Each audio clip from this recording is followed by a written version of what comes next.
Welcome from me, Alexander Rennie, to this special episode of Forgotten Towns, celebrating East Kilbride and its undoubted greatest influence on global culture, noise rockers, the Jesus and Mary chain. But wait a minute, Jim, it's already lunchtime. Have you not anything more appropriate to offer? Look, it's February and it's dry to say the least. Now you're talking. Mood duly set, let's take a look around. East Kilbride, Lanarkshire, population 75,120, rank number 122. The next stop is Smartwell Street. The service terminates here. Thanks very much. So, here we are on the streets of East Kilbride, which for the past 18 months has been my largest remaining unvisited town, but no longer. That mantle passes, for a couple of months at least, to Paynton in Devon. And whilst evidence of settlement here dates back to the Bronze Age and even Neolithic times, it was still only a village of a few hundred people well into the 20th century. That all changed in 1947 when it was designated as Scotland's first new town, and the spacious, accessible layout still speaks of that original plan as we walk around today, even if it does make for a bit more distance to travel and larger access roads to cross.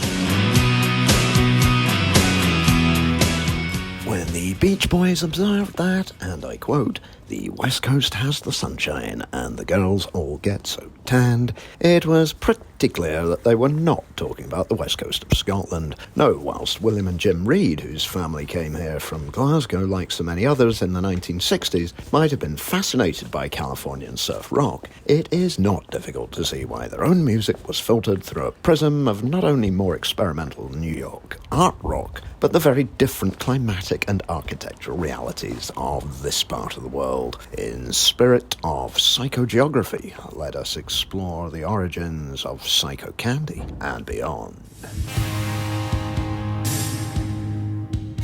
My first port of call is the Dunnan Baths, and this is an amazing piece of 20th century civic amenity architecture, looking something like a mutant Martian with bug eyes instead of window areas, and so the supporting external buttresses are sort of like mandibles of the warped insect-like structure.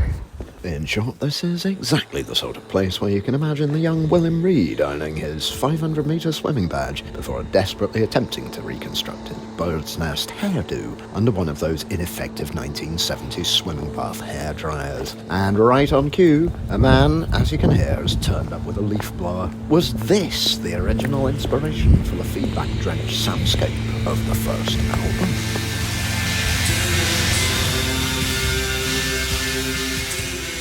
We are on Kirkwynd in the old East Kilbride village. I've definitely seen photographs of the original four members of the Mary chain posing in front of the old parish church here, its crown-top tower mimicking their own barnets. I also like to think that Bobby Gillespie might have been lured down here from Glasgow by the Reeds, who lived nearby on Angus Avenue, with the promise of 2-for-1 buckfasts at the Montgomery Arms there. Such things don't do it for me, however, and the establishment sadly doesn't even stock real ale. It may even have been here at the sadly now defunct greengrocer that original bassist Douglas Hart may have attempted to snaffle a pound of neeps without paying, the subsequent altercation with the shopkeeper leading the band to cover Pink Floyd's Vegetable Man in his honour. We find Hudsons in an unremarkable 60s shopping precinct. Pint of the wee jog, please. Drink glass and a jug for you. Oh, a jug, please. Thanks. And so there remains only time to quickly name-check other EK luminaries, including the band's original manager, Alan McGee, Roddy Frame of Aztec Camera, and television personalities Kirsty Young and Lorraine Kelly. Good night.